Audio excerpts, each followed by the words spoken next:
Coach, do you think it is an advantage lalo na walang Scotty, walang Brownlee para sa Ginebra ngayon? Para sa inyo sa Siyempre 'no, malaking bagay 'yun, pero magaling naman mag-adjust si Coach Tim 'no.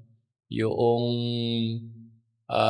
bench niya ginagamit niya, medyo nag-e-experiment siya ngayon dun sa mga, ah, nasa dulo ng rotation niya. So, sa akin ano 'yun, delikadong experiment 'yun, baka gumaling yung ibang players na mabigyan ng pagkakataon. So, ang paghahanda namin sa Ginebra, although mag-iiba kasi iba talaga yung paghahandaan mo si Brownlee, pero ganun pa rin yung Grigsby, scorer pa rin. Ah,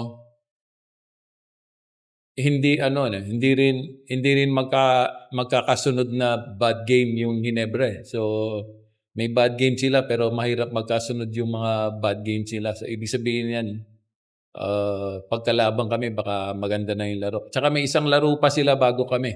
No, Friday may laro sila. Hindi ko lang sigurado kung sino. Pero that's enough time for them to make the adjustment. Kasi galing silang finals, galing sila ng championship.